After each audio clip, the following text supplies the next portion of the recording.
За бид өнөөдөр шинжлэх ухааны академийн одоорон геофизикийн хүрээлэнгийн эрдэмтэн нарын бичгээр Одонбаатартай ярилцж байна. Тэгэхээр өнгөрсөн хавраас ер нь сүүлийн үед өөрийн чинь хийж байгаа судалгааны ажил ялангуяа энэ төслийн хүрээнд хийсэн судалгааны ажил ямар ажил байсан бэ? За энэ нь бол судалгааны чиглэл бол би 11 оноос хойш бол энэ газар хөдлөлийн аюулын үнэлгээний чиглэлээр ажиллаж байгаа. Зүгээр яг өнгөрсөн жилээс хийж байгаа судалгааны ажил энэ төслийн хүрээнд бол энэ газар хөдлөлийн response spectrum тийм ээ яаж тодорхойлох вэ гэсэн чиглэлээр ажилласан байна. За газар хөдлөх гэхээр бол манайхан бүгдээр хэлдэг. Response spectrum гэж яг юу гэх вэ? Газар хөдлөлийн response spectrum гэхээр одоо нэг үгээр тайлбарлахад жоохон хэцүү асуудал. Зүгээр яг жишээ тавих юм бол одоо газар дээр байж байгаа янз бүрийн давтамжтай юм дүүжингүүд тавиад тэгээ газар хөдлөхөд аль дүүжин ямар хэмжээгээр хазаах одоо хамгийн максимум утгатай хүрэх вэ гэдгийг ингээд нийлүүлж байгаа зурсан спектр.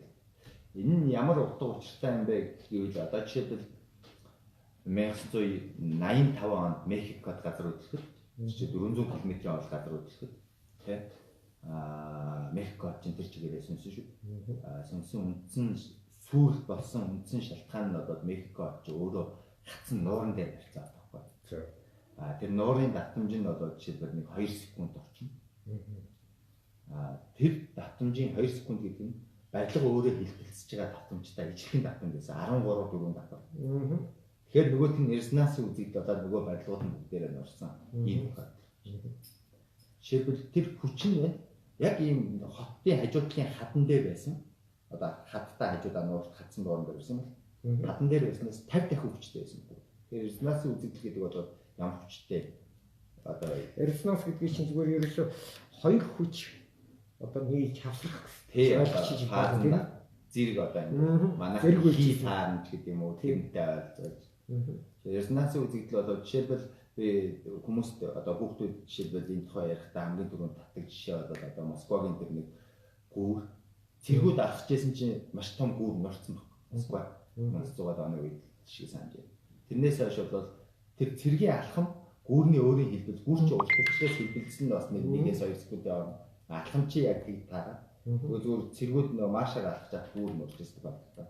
Тэрнээс хойш бол цэргүүдийг гүүрэн дээгүүр гарахтаа бол хөл салгаад байдаг командтай гэж ярьдаг. Энэ үзэгдлийг бид нэр резонанс гэдэг. Тэгэхээр response spectrum гэхээр ерөнхийдөө газар хөдлөлийн одоо хөрсөн дээр ирж байгаа жижиг хээл маань ийм үзэгдэл боллоо гэхэд хамгийн ихтэй ямар хэмжээгээр одоо жишээлбэл барилга болгон өөрийн давтамжтай гэж байна шүү дээ. Энэ дээр барилгач болоод жишээлбэл нэг арайг савлаатай. Удаан ч юм уу. Жижигхэн болгосон арай хурдан савлаа тийм үү. Энэ савлгаануудын жишээлбэл нэг чөлөөний зэрэгтэй ганц юм босоо яваа дүүжин гэж үзээ. Газар хөдлөх болоход хамгийн ихтэй ямар ч хэмжээгээр савлах бай гэж тооцоод нийлүүлээ зорсныгаа бид нэр response гэдэг. За зүйтэй. Эннийг судалж наривчтанд тооцох нь цаашдаа ямар юм ашигтай?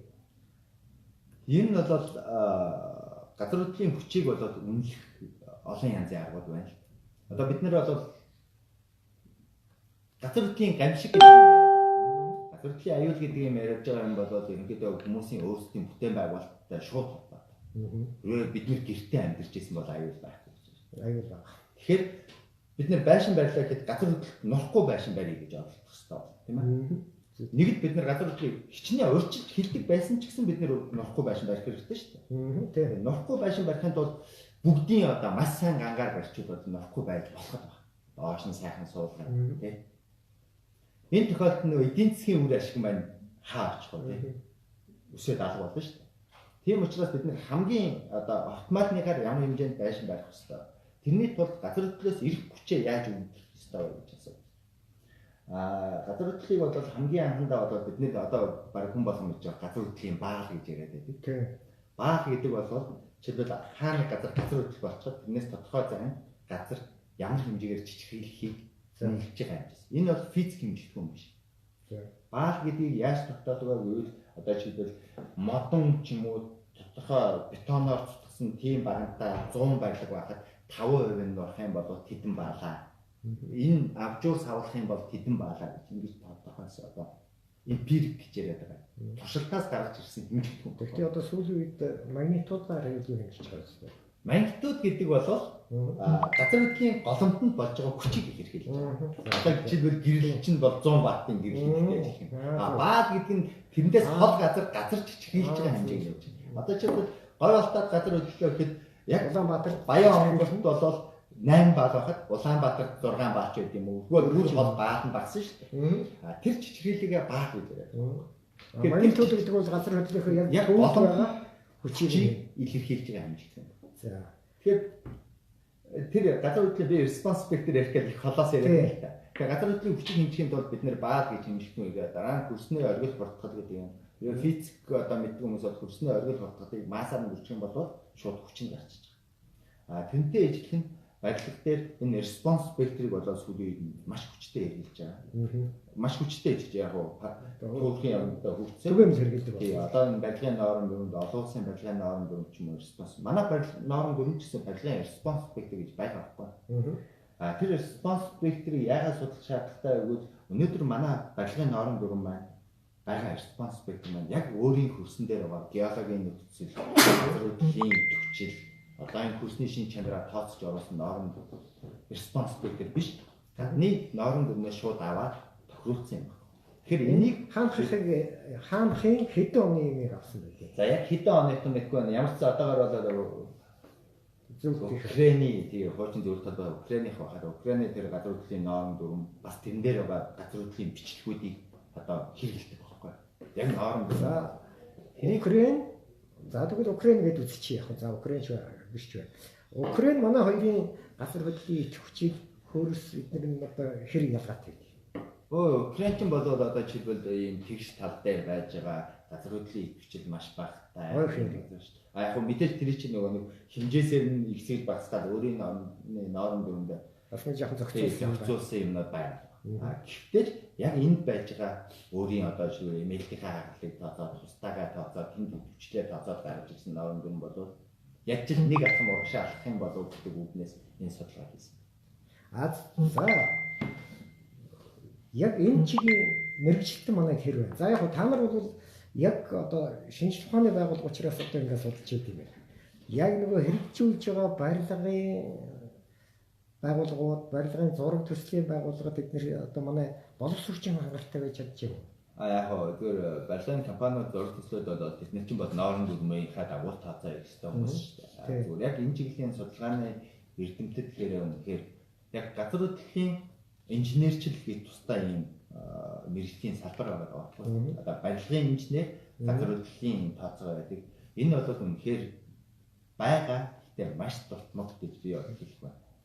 Энэ бол жишээлбэл Японд бүтэн салбар байгаа, лаборатори байгаа. Одоо манайхын барилгын яамн дээр нэг яамны харьяа ч юм уу энэ барилгын нэг лаборатори байгуулахаар би энэ төсөв мөсөө харахаар тэр явж лээдээ. За барилгын материалын чанар туршилтын баазууд жижигхэн барилга барьчаад тэр доор нь шейкинг табл гэдэг ингээд яг газар хөдлөл орж иж байгаа юм шиг болоод тесттэй хийдэг.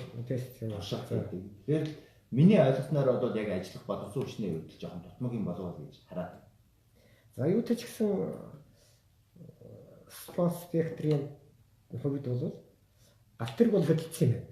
За галтэрэг хөдлөх дисциплин та нар асааж байгаа юм байна. За ингээд нэг алхуу төгшийн уруух дахиад нэг алхуу бидний нүдний ялгаа арилна гэдэг канонд хэлдэг шиг одоо та нарын судалгаа дараагийн шатнд яах вэ? Ер нь одоо бид нэр энэ барилгын хөгжлийн төв дээр энэ газар хөдлөлийн одоо жишээ өндөр барилгын экспертийн зөвлөж юм энэ дээр бол яригддаг асуудал яригдж байгаа. Урд нь бид нэр нотлон болоод нэг уулзсан семинар хийгээд бас би энэ хийжсэн ажлуудаа танилцуулаад тийм барилгын инженер газар хөдлөлийн аюулгүй үнэлгээний судалгааг одоо барилгад яаж хэрэглээ болох вэ гэдэг ийм семинар хийсэн. Тэгээ яг нь энэ бол зүгээр чоошин биш урд яригдгал асуудлууд бид нар бол эхний ээлжинд ийм байдлаар тооцоо хийж ингэж хийж болж байна гэдэг дараа нь барилгын инженерүүдтэй аваачаад энэ үнэхээр болж ийн үгүй тэд нар чинь нөгөө тооцоондоо оруулж үзсэн шүү дээ. Ингээд явах хэрэгтэй юм байна. Тэр бол тэгээд урагшаа явах байх л гэж бодож байгаа. Ерөнхийдөө эрхчдээс ч юм уу тэгээд нэг ийм норм дүрмд оруулах гэж оролдоно гэж. За саяын судалгааны ажлыг бол төслийн хүрээнд хийж байгаа. Төслийн хүрээнд. Төсөл гэж би зөвхөн онцолж шүү. Градус. Энд яг одоо жинхэнэ хэрэглэгчид чинь бол одоо энэ барилгын яам тэгээд барилгын чигийн байгууллагууд юм байна шүү дээ. Эдгээр хэр их анхаарал тавьдаг. За ялангуяа би өөр зориуд за хувийн байгууллагууд бас их анхаардаг баха. Одоо их анхаардаг болчихсон. А яг төрийн захиргааны дээд байгууллага яам агентлгууд одоо хэр анхаарал тавьж юм чинь. За нэг дэм үзүүлдэггүй юм гэхэд ой наадч хэрэгтэй шүү гэж дуурч байна уу? Үгүй яг одоо жишээлбэл чинь яг газар хөдлийн чиглэлээр норм дүр мэднэр болоод барилгын яамнаас одоо шинээр энэ ганц зөрийг тулга гайхлагчтай багаараа одоо шинэ дүрмүүд батлаа. Бид нэр 11 оноос хойш 15 онд Улаанбаатар болон түүний дагуу дүүргүүд юм бичлэг мөчлийн зураг хийж өгөө. Дараа нь дахиад энэ чи дандаа барилга байгуулалтын яамны санхүүжилтээр ажиллаж байгаа. Дараа нь 12 аймгийнхыг хийцээ. Одоо 9 аймгийн зургнууд хийгээ явж байна. Спас спектрийн үед бол бид нэр ярилцаад тэр нь явж байгаа. Яг ингээд хэрэгтэй явуулах хэрэгтэй гэдэг дээр бол ерөнхийдөө хүмүүс нэг тэгээд эсвгүүцээ дараа нь бол гайгүй. Яг төсөв хүмүүстэй суулгаад яг ингээд явах нь бол тэгээд дээр шийдвэр гаргаж байгаа хүмүүсийн талаас нь болох байна.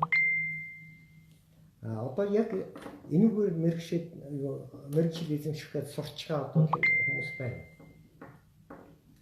Миний мэдхээр бол одоо жишээлбэл одоо шүтээс мэдээс гадагшаа явж байгаа энэ барилгын инженерээс байдаг байж магадгүй гэхдээ тодорхой бол мэдж байгаа юм аа.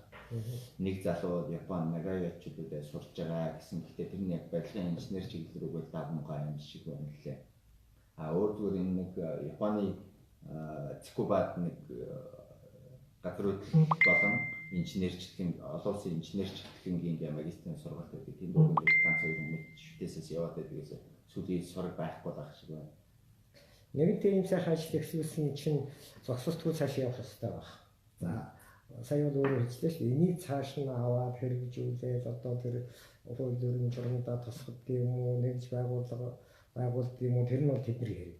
За одоо ингээ Улаанбаатарыг бол хийчихлээ. Одоо дараа нь яах вэ? Одоо Эрдэнэтгээ том хот гэж юм, Дархан гэх том хот. Яг энэ нь бол саяны судалгааны үед бол яг Улаанбаатар гэхээсээ илүү зүгээр арга зүйн үед одоо жишээлбэл тооцоолдог нэхээ аргачлал байгаа байхгүй. Одоо Америкийн норм дүрм ч юм уу, Италих ч юм уу өөр байхгүй. Улсын ингээд. Тэднийг хийгээд ингээд харьцуулаад нэг үр дүн гаргацаа. Одоо дараагийн семинар дээр юм аваач барилгынхантаа ярилцаад тэгээд тэр хүмүүстэй ярьж аваад энэ бид нэр яаж явах ёстой юм бэ гэдгийг эхний ээлжинд тоодох ёстой. Жишээлбэл бид нэр 500 жил болж байгаа энэ спектрийг авч хэрэглэх юм уу, 1000-д болох ёстой юм уу? Энэ нь ингэж энийг хэрэглэх юм уу гэдэг. Тэгэхэд нэлээд хэдийн янзын харьцуулсан судалгаа хийсэн учраас үр дүнгуудын хүмүүст үзүүлээд энэ одоо улсын нормын гэмээр юм Америкийн инженертэй холбооны юм байна. Яг Монгол тооцож үзэхэд ийм гарч ирээд байна энийг. Тэгэх юм бол Монгол орны үед бид нэр ерөнхий мөчлийн зургийн ажил хийж одоо хийж байгаа. Тэрний дараа бол Монгол орны үед жишээлбэл яг тийм спектрийн зурдаг тийм арга зүйг нь бий болгоод өгөх боломжтой гэж хараад байна. Дараа нь тэгээд яг нөгөө хөрснийхөө шин чанарыг явуулаад хотууд дээр нэмээд ингээд явах боломжтой. Одоо нэг өглөө бас нэг шинэ барилга босч штэ. За барилгыг их босч байна. Нэгдүгээр, хоёрдугаар барилгын өндөр нэмэгдээд байна. Одоо улсын өндөр барилга гэдэг боллоо. За гуравдугаарт нь хоорондын зай одоо хот байгуулалтын стандартаа хэрэгжилж идэг одоо цаанаасаа болно гэж үзэж идэг юм уу? За бараг л одоо хаяа бирлээ. Бараг нэг цонхоор гараа гаргахад нөгөө шингийн цонхоор гараа гаргасан хүнтэй мэдээд гар барьчихаар л болчихлоо. Зүгээр ийм үед яг энэ газар хөдлөлийн маань манайч одоо идэвхтэй бүстэй очиод Улаанбаатар одоо имэйт гэдэг байж байна. Хустай гэдэг байж байна. Одоо хамгийн идэвхтэй цэгүүд гэх юм уу одоо бүсгэх юм. Тэгэд ийм нөхцөлд зүгээр яг мэрэгчлийн газар хөдлөлөд хариуцдаг одоо яг тэр юу байдаг хүний хувьд би зүгээр санал дээр чинь сонсож байна. Хэр их бол. Өөр барилга биш үү? Хоёр талтай юм аа. За. Ер нь бол Монгол улс гэдэг дээр нь авч үзэх юм бол одоо Улаанбаатар ч ерөөсөө Монгол улсын ганцхан зэг шүү. Засгийн газар. Тэгээд төрийн бүхэлдээ байж байна. Хүн амынхан тал байж байна. Хэрвээ энд газар хөдлөлт нураад ямар нэгэн гамшиг болох юм бол Монгол улс сүнх хэмжээний аюултай байна. Тийм ээ? Тийм. Жишээлбэл хоёр дахь хот гэж энэ хэцүү шүү дээ. Одоо бид нэр Эрдэнэт дээр хүн амаар нь хэлээд байгаа. Тийм бүх юмний төвөнд очиж байгаа. Тийм. Тэр энийг жишээд яг газар хөдлөлийн эрсдлээ багасгахын тулд жоохон тараа үзэггүй л.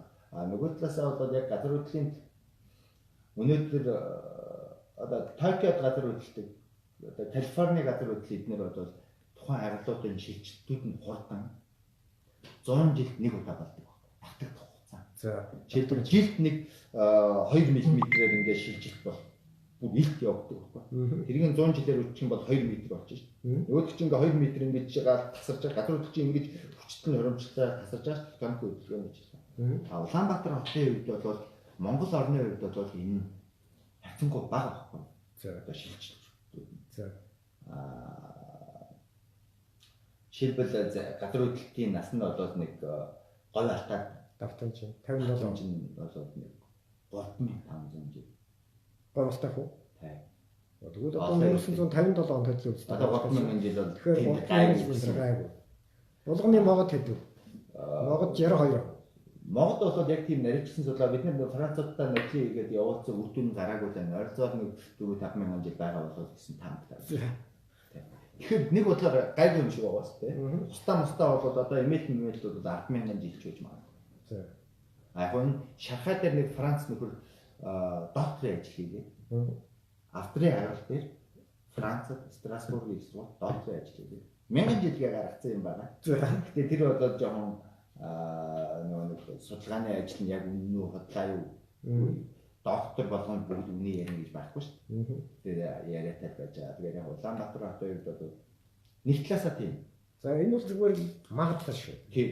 Одоо жишээлбэл яг л 1000 жилийн дараа 100000 жилийн дараа нэг хөдөлгөж юм тиймгүй учраас одоо жишээлбэл надтай таарлцсан зарим өвчүүд бол Улаанбаатар хот байгуулагдаад 360 жил болоход газар хөдлөөгүй байхад чи юугаа яриад байгаа загиндаг юм байна. Нөгөө талаасаа тэр 100000 ч юм уу 5000 жил нь маргааш байж магадгүй. Харин тийм одоо яг тэр засаг тэр эмээлт дээр бол бид нар бол жишээлбэл санаас ч юм уу газар хөдлөлт зохион гэж байхгүй ч юм багж ажиллаа. Тийм бүртгэж өдөрт 200 хүрнэ ш замд. Тэгэхээр тэнд бол эвдэрлийн бүс байгаа нь тодорхой. Хустаад байгаа нь тодорхой. Одоо энэ гүнжил байгаа нь тодорхой. Ингээ газар хөдлөлт болж байгаа. Тэ? Сүүлийн үед бол хүмүүс багжчин сайжраад бүртгээд байгаа юм биш үү энэ төр гэсэн юм. Багжаас үл хамааралтай бид нэр одоо чинь хотод мэдгэцэн өдрүүд нэлээд болчихлоо. Тэгээ энэ чи ганцхан манайх одоо манайх гэдэг юм танайх бүртгээд байгаа биш шүү дээ. Бүх дэлхийн бүх байгууллагууд энэ чинь хөөе Монголын тэнд тэгчлээ шүүгээд одоо бүртгээд биш шүү дээ энэ чинь. Тий, угаасаа олон улсын станцууд одоо хамгийн ойрох нь одоо Сибирийн станц байна шүү. Хүрэл тавааттай байгаа станцууд бол жишээлбэл олон улсын станц байдаггүй 94 онд ашиглалтанд орсон. Олон улсын сүлжээнд орсон станц. 94 оноос хойш тасралтгүй ажиллаж байгаа. Тэр мэдэн дээр бол тасралтгүй бүртгэж байгаа асуудал байж байгаа. Тэгээ эмээлт учраас эмээлтэд 3000 жил болоод хөдөлнө гэдэг хүлээж яадаг 3000 жилийн өмнө хөдөлж байсан судалгаа байна юм уу тэгвэл эмээлтээр бид нэр судалгаа хийж үзсэн. Гэхдээ яг нэг хамгийн хүчтэй жижиг хийж юу. Вау хамгийн хүчтэй гэж бид нэр ямар ажил хийдэг вэ? Газар хөдлөлийн судалгааны ажил хийхдээ бид нэр ямар ажил хийдэг вэ? Тэгэхээр газрын гадарх дээр өвдөрлөж байна уу? Ямар нэгэн одоо уул мөр байна тийм. Газар хөдлөлийн идэвхтэй бол тэрийг олж аваад тэнгуүлээ бид нэр ухдаг байхгүй. Скага. За ухаад ингэнгүүт чи урд нь хөдөлжсэн бол доор нь ингээ хөдөлсөн байж шээ. Тэгээ дээр нь ингээ хөдөлсөн. Тэр хөдөлсөн дотор нь азтай байх юм бол нүүрсний төлний элемент карбон олж авдаг. Одоо тэнд нэг үндэс ч юм уу. Угоол амтны ясаа бүр их баяр. Нөгөөдгөө лабораториудаа өгөөд хэдэн жилийн өмнө энэ хөдөлсөн бэ гэдгийг тодорхой. Тэгээд давтамж чаддаг. Эмээлтээр бол хийсэн судалгаагаар бол Француудтай хамт хийсэн судалгаагаар 9000 тоо байж 9000 жилийн өмнө. Хэрвээ 9000 жилийн өмнө хөдөлсөн бол өнөөдөр хөдлөх болцсон байна. Тэгээ яг энэ бол жишээлбэл яг сүүлийн үед л нэлээд хүчтэй явж байгаа. Бид нэр Францууд, Португалууд гэдэг энэ тэндээс боломж манай гадаад харилцаа бол гайгүй. Тэгээд яг тэд нэртэйгээ нийлээд судлаад ингээд хийж байгаа юмуд нэлээд биелдэг. Сүүлийн үед Япончууд бас нэлээд хүчтэй орж ирж судалгаанууд хийж байна. Манай нийслэлийн барилгын боломжууд одоо response speaker гэдэг нь шүү дээ. Response speaker. Тийм, response speaker. Ер нь одоо хэвийн нөхцөлд газар хөдлөлт болоогүй байх үед энэ барилгуудын өөрийнх нь чичирхийллийн давтамж гэдэг. Яг чичирхийллийн давтамж гэхээр барилга болгон өндөр болохоор өндөр намаас нэг 2 бүр өндөр болох юм бол 1.1-д 2 ч юм уу тэр авдууд хүн Тэгээ намхан болоод давтамж нь багасна. Тэгээд нөгөө том болчих. Ер нь хэмжээ томроод тэгэхээр арай урт болоо. Тэр нэг харьцуулсан юмнууд бол байгаа л да. Тэрэн дээр одоо Улаанбаатар хот чинь бодвол яг энэ чиглэлийн судалгаа хийж байгаа 2013 онд одоо Жакагийн төслөөр нөгөө газар дэлхийн чадхыг үнэлэх тэр гэсэн тиймэрхүү төслүүд явагдаад 2 жил хийсэн ажлууд бол байж байна. Одоо тэгэхээр би ингэж ч юм байна шүү дээ. Өөрийн чи хийсэн судалгаагаар манай Улаанбаатар хотод бол нэг юм байгаа юм байна. Барилга байгууламжууд юм аа өөрсдийнх нь одоо тэр судалгаа болохоор барилга байгууламжийнх биш хөрсний жижиг хөрсний тийм. За тэгэхээр энэ судалгаан дээр л одоо дараачийн байгууллагууд бол тулгуурлаад юм хийх юм дээ. Одоо энийг бол барилгын норм дүрэнд оруулаад тий. Дараа нь барилга баригтай тэр response spectrum хэмжээнд жижигхийл ирэхэд нурхаагүй барилга барих хэрэгтэй. Зохицуулах стандартыг бий болгох хэрэгтэй. Барилгын норм дүрэн гэдэг бол нөгөө талаасаа жишээлбэл газар хөдлөлтөөс бүрэн хамгаалах юм бас биш байхгүй. Өөр бид нэр тэрний боломжийг багасгах, нуух боломжийг багасгах, эрсдлийн багасгах. Тэрийг бас ойлгохгүй хүмүүс нөгөө нормоор барьсан байхад нурцсан энэ гэсэн асуудал бас дэндүү байгаа шүү дээ. Тийм ээ тийм. Гэхдээ бид нэр ямар ч тохиолдолд эрсдлээ багасгах л явах хэрэгтэй гэсэн юм л. За. Одоо өөрийн чинь дараачийн ажил юу байх вэ? Би одоо энэ жил бид нэр 16-аас 18 онд Монгол орны газар хөдлөлийн одоо мужлын зураг болол 1983 онд тухайн зөвлөлт холбоот улсын эднэттэй хамтарч хийсэн ажил. За. 2011 онд бачийн норм дүрэнд өөрчлөлт ороод бид нэр арга зугаараас өөрчлөлтсөн. Нэгдүгürt нь, хоёрдугаарт нь анхны станц Монгол орнд 1957 онд байгуулжсэн. За. 83 гэхээр нэг 30-аад жил. 83-аас хойш одоо 35 жил болчихлоо. Өнөөдөр. Тийм учраас бид нэр энэ зургийг шинжлэх ёстой гэж энэ шинжлэх ухааны технологийн сангийн төсөл аваад. За. Тэгээд одоо 12 сард үр дүнг гаргах гал яг өдөр шинэ гүйл сууж байна. Өнөөдөр. Сайхан. Оноос өмнө ямар ч сайн ажиллаа дуусгаад өгөх. Ерөнхийдөө бол тооцоо моцоогоо эзэн дүр зураг гаргасан ингээд явж байгаа ажил гэж байна. Тэгэхээр энэ 12 сар гэхэд бол 1 сар гэхэд бол тэгээд тэрийн барилгад захиалагчийн барилгад байгуулалтын юм. Санхүүжилтийн бол шинжлэх ухааны технологийн сан. Тэгэхээр бид нэр ямар ч нэг тийм зурагтай болж байгаа гэж хэлж байна. Цаашаа тэгээд одоо энэ response spectrum-ийг барилгын нормд яаж оруулах вэ? Яаж Монгол орны гаргахгүй гэх юу ч гэсэн энэ зураглагаар нь гэдэг бол маш чухал шүү. Одоо ерөөсөй барилга барина гэдэг чинь манайхан 4 хамтаа гэр барихаасаа хурдан барьдаг болсон байна. Тийм учраас тэр зураглал байгаад тэгээд дараачийн шатнд нь response spectrum-ийн одоо тэр нормоор гэхэд ороод явах юм бол маш сайхан ажил болох юм байна. Их сайхан буянтай ажил хийж байгаа юм байна. Амжилт хүсье. Баярлалаа.